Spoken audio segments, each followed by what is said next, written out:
Welcome to another episode of The Route. I'm your host, Landon Danes. Let's go through exactly where you're leaking money, 3 key areas where it could be and where it probably is in your business, and how to fix it. If you're doing $800K or $1 million in annual revenue and you're not keeping at least 25% profit in your company, then you don't have a marketing problem. The problem you have is discipline. Most companies are leaking between $30,000 and $100,000 every single year and they don't even realize it. In this episode, I want to go through exactly where you're leaking tons of money in your company and how to fix that immediately so you can start growing way faster. Most owners, when I ask them, what is your profit? Most owners have no idea what it is. I would say at least 9 out of 10 owners don't even know their numbers. So step one is let's understand where your numbers are at. If it's not 25% net profit, we have a problem. It should be at least that, slightly higher if you're a smaller company. That's the number we're going to focus on right now. If your margins are loose right now and you're only doing, let's say, $800K of annual revenue, once you hit $1 million or $2 million or $3 million, it only gets worse. If it's loose now, it's going to get even more shaky then. So these are the kind of things you need to fix now so it can stay tight throughout. Because let's say you're only doing 10% margins at $800K. So you're keeping $80K. If you were to get to $2 million, you're only keeping $200K. Let's say it takes several years, $200K year over year over year. Now, if you were to get that in the right range, let's just say 20%. So we doubled that. Now you're making $400K. If that's a 3-year span, you're making $200K extra profit over 3 years. That's $600,000 in your company. These kind of problems aren't hypothetical. They're not just ideas or slight problems in your business. They're the kind of problems that add up to millions of dollars leaking out of your business if we don't fix it right now. Quite honestly, most companies won't get to that range if they don't fix it now. But if you do, then you're leaking money just out of your back pocket the entire time on the way there. I'm gonna go through 3 key leaks that are happening in your business. Number 1, collections. When I ask most owners, hey, how much do you collect? They tell me, oh, almost everything. But when we actually dig in it and look at their numbers, most companies are actually only collecting like 90% of their revenue, which is crazy. You're doing all this work and only getting paid 90%. That means 10% of what you're doing doesn't even come to you. That's like you're paying tithing on your company to no one, just to thin air because you don't have the discipline to collect all the money. Legit companies, elite companies, disciplined companies collect between 98 and 99% of what's owed to them month over month, year over year. So if you're not in that range, first check where you're at. And if you're not in the range, here's how to fix it. So just on some quick math, if you're doing 500K and you only collect 92%, that's 460K. If you collect 99%, that's 495K. So that's a $35,000 difference on a $500,000 company. If it's $1 million company, that number shoots up to 70 to 90K. Think of what you can do. Let's meet in the middle. That's 50K. What can you do with 50K? Like entire salary for a year for a technician. That's a very, very healthy marketing budget that you could spend a lot of money to grow the company. There's a lot of things you could do with 50K in your business. You could even just pay yourself $50,000 more. These kind of things are just massive differences because there's no expenses with that. It's not like, okay, we made 50K more, but we got to take out XYZ. No, all the expenses are taken care of. You're already doing all the work. That's $50,000 that would drop straight to the bottom line. Here are some specific things of what you want to do. Number 1, you need to have an automated process that the day and the moment that their payment gets declined, they get a reminder immediately. So right away, and then for 3 days straight, they need to get a text and a call, text and a call, text and a call. I would automate the text and then manually do a text and a call as well. If you do that alone, that's going to improve collections really, really quickly. Number 2, you want to have a process in place so you can forecast and see when our credit cards about to become expired. So in most CRMs, there's reports where you can pull up. If you can't, I would manually do it or have your office person do it. But look 1 or 2 months down the road and get ahead of that because that's a big reason why payments get declined is the credit card goes expired. And most people just don't think about their pest control company. You want to stay ahead of that and call them the month ahead or call them the month of. Get a new card on file or get a second payment method until their next credit card comes. That'll help a ton with collections. Number 3, you need to have a 30 to 60 minute collections block every single day for your team. So if it's you, do it yourself. If you have an office person or a collections manager, have them over that just 60 minutes, okay, from 4 to 5 p.m. or 9 to 9:30 and then 4:35. That's what they're doing. It's gonna be helpful for your employee to know. That's all you need to do during that time. It's helpful for you to know too. If it's in that window, that's what they're doing. So block off that time, just do collections, do those calls, do those texts, do those emails, do those reminders, and that'll help a ton. Number 4, only accept autopay. So for all new customers, hey, we only accept card on file or ACH. That's all. What if I want to do cash or Zelle or that's all we do. And crazy thing is you're really not going to lose anyone over that. And anyone that you would lose or that you do lose over that is not a good fit for your company. If someone's paying you check or cash or Zelle or Venmo, you already know all the hiccups that come with it, with scheduling, with collecting the payments, with getting behind, with trying to raise prices and then, balking at that, tons of issues. And so only accept autopay. And then for all current customers, you want to transition those people to autopay as well. So your autopay number should be at least 90%, meaning at least 90% of your active customers should have a payment method on file that charges automatically after the service or monthly. If it's not at 90, most companies aren't. Most are like 50 to 60. If it's not at 90, you want your collections team, your office person to work on that. So add an extra hour or 2 block every single day of collecting payment methods. So really easy way to do it is just call. So I wouldn't worry about knocking all out this month. Focus over the next quarter. So if you do quarterly service, say, okay, over this next quarter, you're going to call every customer before their service. So that's going to be X amount of calls per however many, houses on the routes. Maybe it's 10, 30, 40, 50. So call those people, let them know their service is coming up, confirm it, and then get the payment method. You should have automated text going out for the service, you can leave those on, but then just call, hey, hey, Mr. Johnson, just want to confirm a service for tomorrow. Hopefully you saw the text come through. Yeah, that sounds great. Okay, cool. Anything you want us to know before we come out? No, everything's been going great. Just normal service. Perfect. By the way, we're updating the way we process payments to make it easier for you and for us as well. That way we don't need to chase you down or bother you after the service. We save payment method on file, and then we just charge you after the service is complete automatically. So I'm just going to go ahead and collect that today. Do you want to do credit or debit? Boom. Easy as that. So give that script to your office person. It takes some time. It's manual process, but if you can knock that out over the next quarter and you can get 90+% of your customers on autopay, you will have a super smooth and healthy business that just collects money after every service. Things are running great and you're collecting way more than you are right now. The last thing I'll say is incentivize your office team $5 per card they get on file. For any customer that card gets declined or payment is inactive or whatever, for anyone you get back on file, you get $5. So you're incentivizing your team to do that because it's going to pay way more than you ever pay them. Do those things to collect way more. And again, even if you just bump up 5 or 10% in your company, that could be $20, $30, $40, $50,000 more this year that you collect with zero expenses attached to it. That's number one. Collections isn't accounting, it's discipline. Leak number 2 is your expenses, having discipline with your expenses as a percent of revenue. So going through a few key numbers, I always want to look at gross profit. If you look at gross profit, that's going to tell you everything about your company. So what gross profit is? Revenue minus what it costs you to do the service. There's 3 costs associated with doing a pest control service. Number 1 is paying a technician. Number 2 is the gas it costs to get to the house. Number 3, the chemicals and supplies used at the house. So you make the revenue, you pay those 3 expenses, then you're left with your gross profit. Your gross profit should be at least 75%. So when we work with any company, we sit down, we look at what is their gross profit. And to be honest with you, most companies have their bookkeeping set up incorrectly. And so we can't see that very quickly. When we look at gross profit, it's not an accurate number. But after doing some tweaking, moving the numbers around, we look at, okay, what is their actual gross profit? Most companies are lower than that. What that tells us is there's inefficiencies with the company, whether the routing or the pricing or the expenses, different things are out of whack. So I want to go through exactly where things should be at. So technician payroll should be between 15 to 18% of revenue. If it's higher than that, then you need to restructure some things in order to get it to that range. It might be just raising prices, typically not paying technicians less. It's restructuring things so you're making more for what you're paying technicians. So again, raising prices, more houses per route, hourly pay versus commission, having bonus structure in place, doing things differently so you can juice more revenue per route. So tighter routes, selling neighbors, less drive time, less meeting time, less truck time, just less time that they're being paid for things that's not actively working and spraying houses. 15 to 18% of your revenue should go to technicians.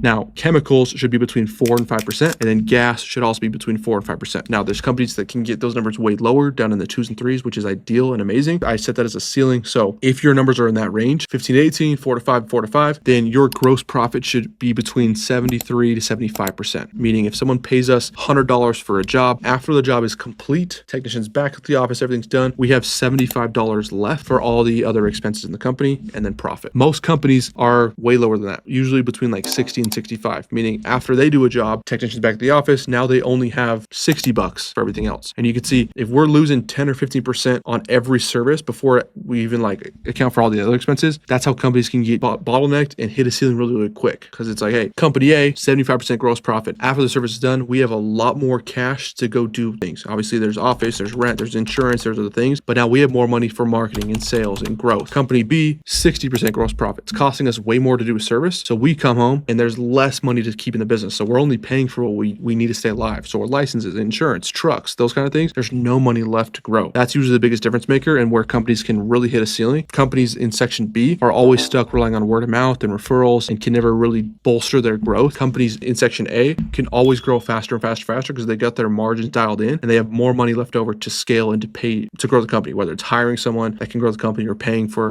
a company or ads or things like that. So look at your gross profit. You're probably leaking, again, similar to collections, between $20,000 to $50,000 of just not having discipline with your gross profit numbers. So check your tech payroll, figure out how can I restructure the pay, restructure the routes, restructure their time, or restructure pricing. So tech payroll is in that range, and then chemicals and fuel. How can I buy chemicals in bulk? How can I save money? Maybe I need to check my technician's mix rate. We had a company we were working with, and he did this diagnostic on his business, and he checked where his numbers were at, and his chemicals was between 15 and 20% month over month. He was shocked. He had no idea. He's been in business for 5 or 6 years, had no idea that he's paying so much on chemicals, and he's like, how can this be? And we went through everything. everything. I told him to ask his technicians how much he's mixing. He was mixing 3 to 4 times what he should have been. Technicians were looking at the mix rate for like a B&G and using that on the full 50-gallon tank. You can just imagine how much money was lost on that year over year over year.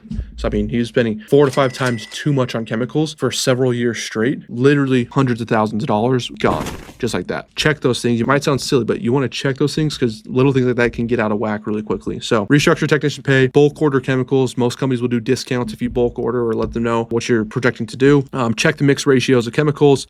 Give your technicians exactly their weekly allotment of chemicals. So you sit down with them and say like, hey, here's what your routes are this week. Here's what you get for those routes. And again, you'll be shocked. It sounds silly. It sounds like, why would I do that? They're probably already, using what they need. You'll be shocked with how often they're just overusing chemicals because it's there. Most technicians aren't thinking through, what is this costing the company? Like, what should I be spraying per house? What is this extra bottle going to do? If it's there, they're going to use it. It's like a toothpaste bottle. You use a lot all up front because there's a lot there. And then the last little bit, they're going to squeeze out all the rest. So you want to give them their allotment so they squeeze it out and just use what they're allotted to use. And it'll go a lot farther. And then the last thing, make sure you check reservices. Reservices make you no money and they cost you a lot of money. And so that's where a lot of margin can be eaten up. Potentially nothing could be wrong with your percentages of tech payroll and the other things. Just simply your reservices are too high. So everything else is inflated because they're doing a bunch of free services for customers and not making anything off of it. So check your reservices, make sure you're doing a premium service, make sure you're setting good expectations with customers, make sure you're not over scheduling reservices and over promising.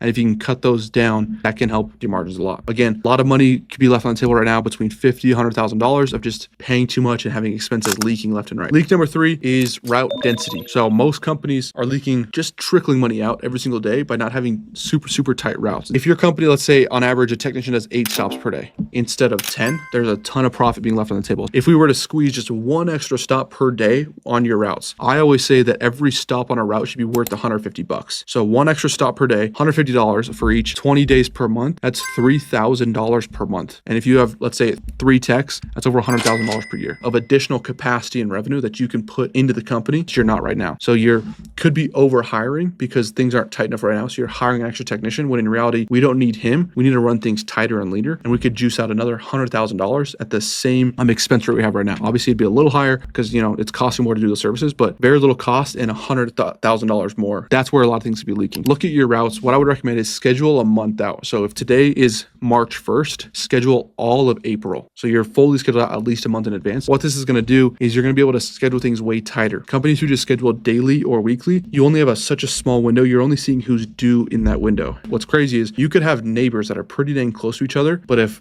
one neighbor is due on Friday and one is due next Tuesday, you're never seeing them in the same window. You're constantly just having inefficient routes because you're not looking in a large enough window. Same thing in a bigger picture. I tell people, hey, if there's next door neighbors or even like within the same neighborhood or pretty close by that are due a month apart, one's due on May 15th, one's due on June 15th for the next service, group those together. Go do both on May 31st. The further out you expand your window, the tighter you can get the routes because you're pulling from a bigger pool of people. And for a few months, it could be a little wonky with due dates for the next service. It's never going to mess anything up. Don't worry about that. But once you tighten those things up, then month over month, you can have super tight routes. So that's number 1. Make sure you do everything by region. Don't do it by when they're due. Do it by region. So check, hey, I'm going to break my service area up into 5 regions and then service those regions on a certain day. Let's say you have 100 customers in region 1. Here's how you want to do it. 100 customers in region 1 who are due for service this month. The last thing you want to do is service all 100 customers week 1. Why is that? Because if someone from region 1 calls you for a reservice the end of the month, you're nowhere near that region. So what you want to do, if I have 100 customers due for service this month and they're all in region 1, I'm going to break those up across those 4 weeks of the month. Let's call it 25 per week. Let's break up 12 and 12. So I'll do 12 on Tuesday, 12 Thursday, 12 Tuesday, 12 Thursday. I'll do 12 every Tuesday and Thursday of the month. That way, no matter when someone calls in for a reservice from that region, I'll always be back in that region within 2 or 3 days max. And so if you follow that same idea for all regions throughout your service area, then your reservices and reservice time will be cut way lower because you're never driving across your entire service area to go do one house. That's never going to happen again because you're always going to be back within a couple days. Schedule your routes a month out and do it by region. And then always schedule reservices when it's best for you, not for the customer. And so if someone calls in for a reservice, obviously, hey,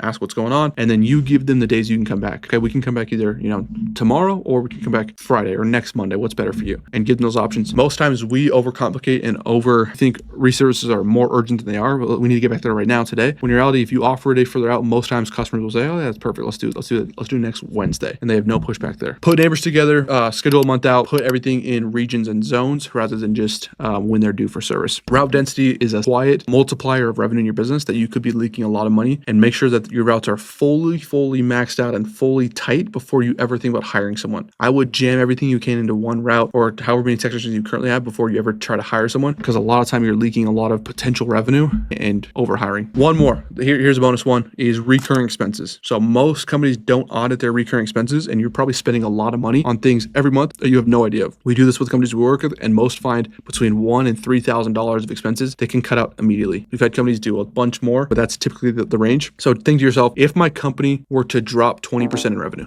so let's say you're doing a million right now, if overnight for whatever reason we're down to 800K, and month over month that's what we're looking at, what would you cut first? And look at your expenses. Cut those things out now. Most expenses you have are extra. They're kind of like icing on the cake. They're not super necessary. It could be a tool that you use like once a month. It could be a software that you log into once a quarter. You barely even use. It could be something you thought was gonna be great, but it's not anymore. It could be a marketing company that hasn't gotten you results. It could be equipment that you're not using. It could be a truck that you're leasing and paying way too much as a lease versus actually buying it and paying monthly payments for. So look at what you're paying for every single month and figure out, how can I cut things out? Honestly, you can find between $1,000 and $3,000 you can cut out pretty quickly. And over the course of a year, that's $12,000 to $36,000. Let's call it $30,000. That's $30,000 more right in your pocket. And what could that look like for you? It could be better marketing. It could be a new hire. It could be a better truck, better equipment. It could be more profit just to keep and stack up for a later day when there's a better opportunity ahead. So these things add up really quickly, and so do your expenses. So check your expenses every single month, audit those, do it right now. Check your last 6 months, cut out whatever you would if your company was smaller.